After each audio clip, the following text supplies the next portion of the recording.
Berarti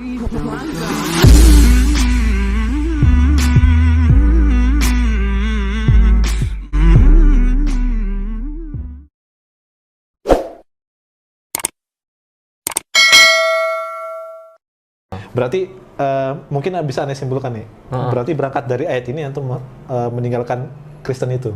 Iya sebenarnya banyak sih. Banyak ya, tapi ini garis besarnya ini. Garis besarnya. Coba nih misalnya ya. Oke. Ini bukan meninggalkan Yesus kan? Oh meninggalkan enggak. Kristen kan gitu. Iya, karena sekali lagi, apakah Yesus Kristen?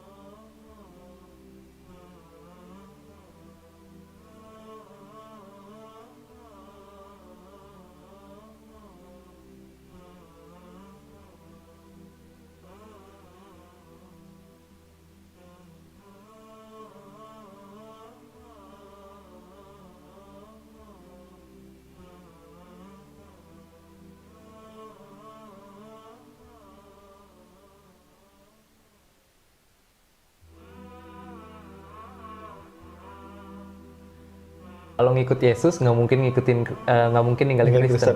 Sekarang pertanyaan gini simple, satu pertanyaan. Apakah Yesus seorang Kristen?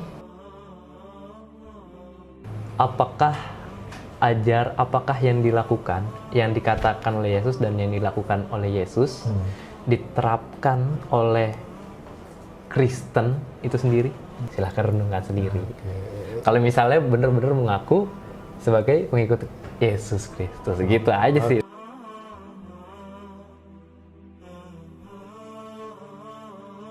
Karena Kristen ini kan asal katanya kan Christian ya, Christian ini sebenarnya artinya pengikut Kristus.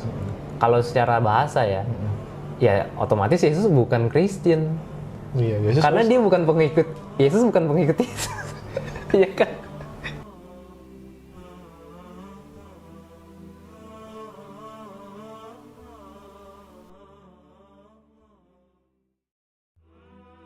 Yesus nggak buat agama, taruhlah gitu ya. Mereka sendiri mengakui loh bahwa Yesus Kristus tidak membawa agama. Kenapa ada orang yang mengklaim bahwa itu agama? Bahwa nggak usah situ dulu. Yesus Kristus, mereka juga mengakui bahwa Yesus Kristus tidak turun ke dunia tidak membawa agama. Mereka mengakui itu. Apa maksudnya? Sering mengatakan itu, menggembar-gemborkan itu. Oh, kita tidak diselamatkan oleh agama, kita diselamatkan oleh Yesus Kristus. Yesus Kristus tidak menurunkan agama, gitu mereka bilang. Saudara-saudara kita bilang. Tapi kenapa ada klaim dari yang meriak itu bahwa kalau misalnya memahami dan percaya kepada dan tidak meninggalkan Yesus Kristus, kamu malah meninggalkan Kristen. Padahal kan kalau mereka, maksudnya pihak mereka sendiri yang mengakui bahwa Yesus memang tidak bawa agama sama sekali. Ya inilah, itulah masalah. Renungan lagi lah gitu loh.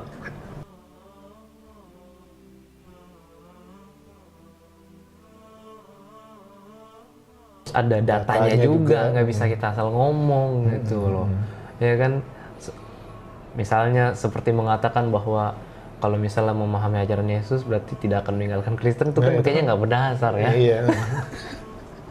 Padahal Yesus nggak pernah bawa agama. Iya, mereka sendiri loh. Kita nggak pernah ngomong itu loh. Ya. Terus coba deh kita renungin. Ini ada, kalau misalnya Tritunggal itu benar, mereka tuh mengklaim bahwa Yesus itu setara dengan Bapa, setara dengan Allah. Coba bisa dilihat Yohanes 14 ayat 28. Yohanes 14 ya? Iya.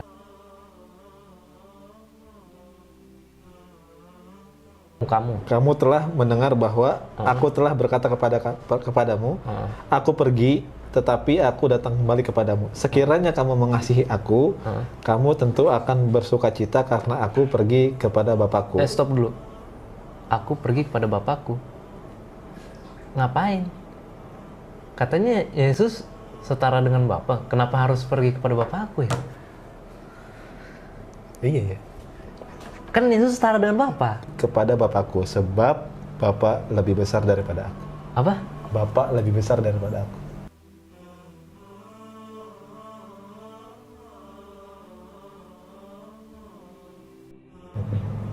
Jadi kalau misalnya Bapa di dalam kitab suci tertulis Bapa lebih besar daripada aku, artinya adalah Bapa sama dengan Yesus? Enggak dong. Oh, iya ini lebih besar. Masa sih?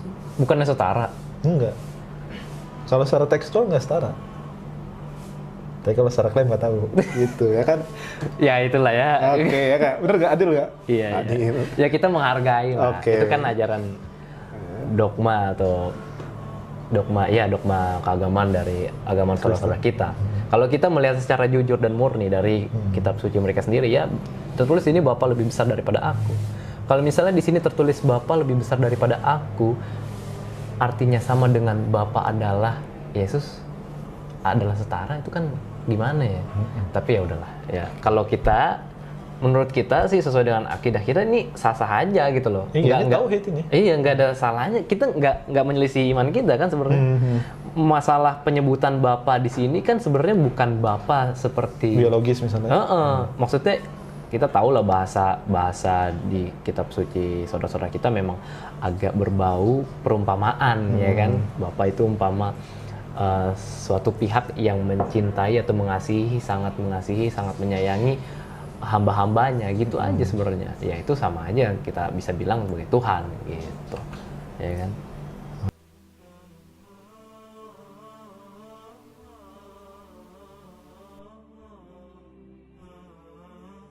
Jadi gini, Yesus tuh sebenarnya memang gitu, dia memang utusan.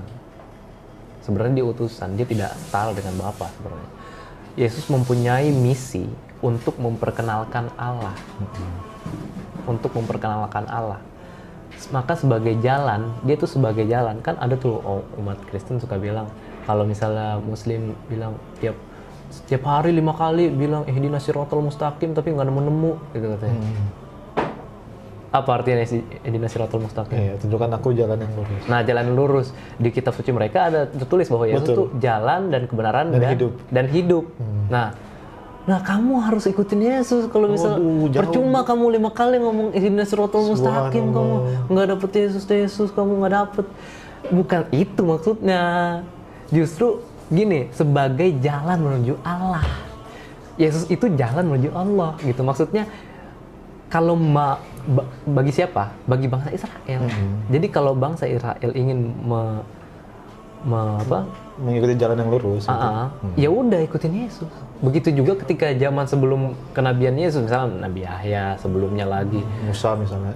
Moses ya. Kalau misalnya mereka mengikuti Musa, mengikuti Yesus, mengikuti Yahya, Zakaria, ya itu jalan yang lurus pada saat itu dan untuk bangsa Israel. Kalau nggak mengikuti itu, jalan belok. Iya betul.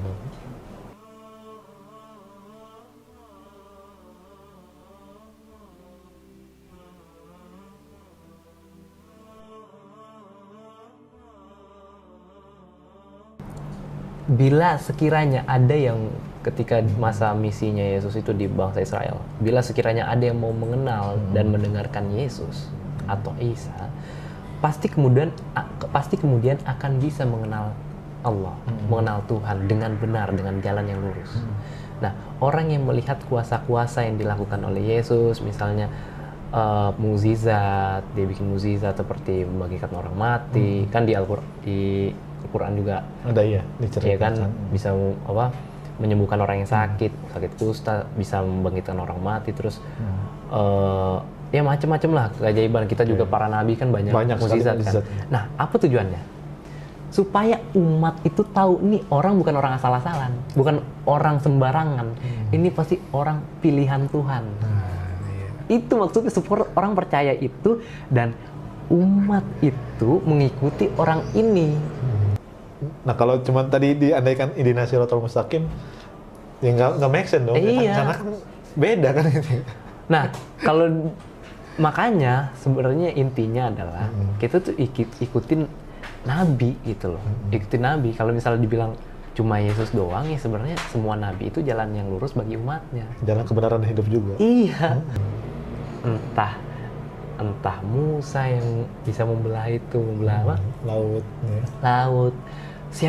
Siapapun nabi yang mengadakan mukjizat itu, maksudnya itu bukan apa-apa. Maksudnya supaya orang tuh percaya bahwa saya itu bukan orang kaleng-kaleng lah gitu Bapak ya, bukan orang sembarangan. Saya itu disuruh gitu ya. Sih pesuruhnya Tuhan, hamba Tuhan, itu hambanya Allah gitu. Saya dipilih Tuhan, makanya saya diberikan atas izin Allah, diberikan kuasa untuk mengerjakan mukjizat ini. Itu maksudnya, nggak ada yang lain. Nggak tiba-tiba saya bisa misalnya membelah lautan, terus saya bisa membangkitkan orang mati, terus saya jadi Tuhan.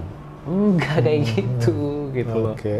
Gimana kalau menurut Anda nih? Itu udah make sense sih sama sirah nabawiyah kita ya, dan juga Rasul kan pernah cerita banyak sekali tentang Yesus kan gitu ya. Oh iya, apa tuh? Yesus banyak banget tentang Yesus, bahwa ya Nabi Isa itu sama seperti aku, akhlaknya kayak gitu seterusnya. Bahkan dalam Al-Qur'an Nabi Isa pun menggambarkan bahwa menubuatkan kepada muridnya dalam Al-Qur'an, wa mubasysyiran bi rasuli ya'ti min ba'di ismuhu Ahmad gitu. Apa tuh? Aku akan beri kabar gembira kepada kalian, murid-muridku kan gitu ya, kalau dalam itu ya. Akan datang nabi setelah aku gitu. Yaitu Mbak Dismuhu Ahmad. Dia namanya Ahmad. Akhlaknya lebih mulia dari aku dan kepribadiannya lebih luar biasa daripada aku. Masya Allah. Kalau Yesus kan digambarkan luar biasa kan. Tahu saya Yesus itu mulia. Mulia kan, bagus. Apalagi udah Nabi Muhammad. Yesus beri statement dia lebih baik daripada aku. Masya Allah. Rasul itu belum jadi nabi aja udah dapat gelar ya. Subhanallah ya. Oke. Bentar lagi ya. Nah, coba nih, enak banget buat penutup. Coba. Ulangan 6 ayat 4. Ulangan 6 ayat 4. Ini ini saya tunggu-tunggu mau bahas sih sebenarnya kemarin, tapi Ulangan 6 ayat 4 ya. Ulangan 6 ayat 4. Ayat 4. Siap. Wow. Apa tuh? Dengarkanlah. Nah, dengarlah ya. Ini yang ngomong, tunggu dulu ya. Ini yang ngomong itu Nabi kita yang mulia, Nabi Musa. Nabi Musa alaihissalam. Iya, Nabi Musa alaihissalam. Coba apa? Dengarlah hai orang Israel. Tuhan Allah kita. Tuhan itu Esa. Waduh. Apaan?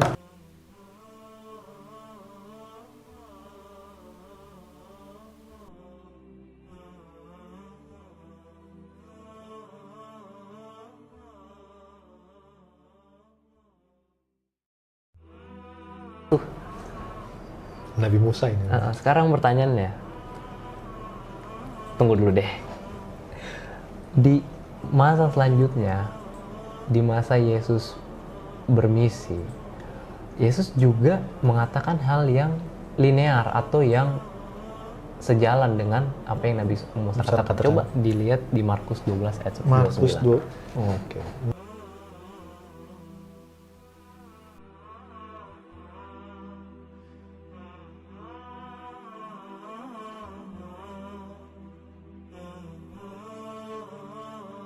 Jawab Yesus, ya. Hukum yang terutama ialah dengarlah hai orang Israel, Tuhan Allah kita, Tuhan itu Esa. Nah, itu kalimatnya kan sama yang tadi. Jadi artinya ada kesetujuan antara Musa alaihissalam dengan Nabi Isa alaihissalam. Nabi Isa alaihissalam atau Yesus Kristus. Ada kesamaan pesan. Maksudnya nubuat supaya penerusnya jadi Tuhan tuh nggak ada. Nggak ada ya masalahnya. Kecuali ya nubuat akan datang Yesus, itu masih boleh lah. Oke lah, masih diterima. Itu masih sebagai manusia masih boleh lah. Tapi akan datang, akan lahir suatu Tuhan sebagai penerusnya Musa kan gimana ya? Ya itu kita serahkan lah ya. Kita serahkan kepada saudara-saudara kita.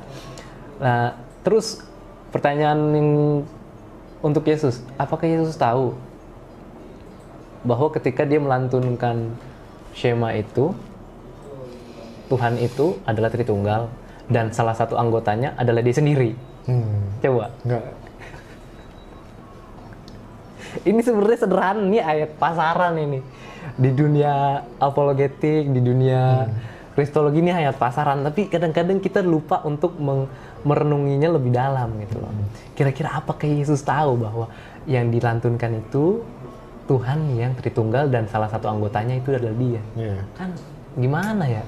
Nah, setelah itu kita tahu bahwa Musa dan Yesus sepakat soal Tuhan, bahwa Tuhan itu Echad. Kalau di dalam Quran kita tahu di surah Al-Ikhlas. Coba silakan dibacakan. Insyaallah. Ini sudah mungkin seluruh dunia harus tahu.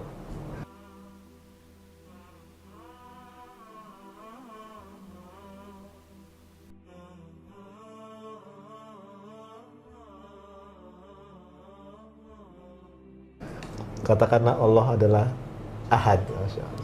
Dalam bahasa Arab juga. Qul a'udzubillahi minasyaitonirrajim. Bismillahirrahmanirrahim. Qul huwallahu ahad. Allahus samad. Lam yalid wa lam yulad wa lam yakul lahu kufuwan ahad. Ayat pertama diulang lagi.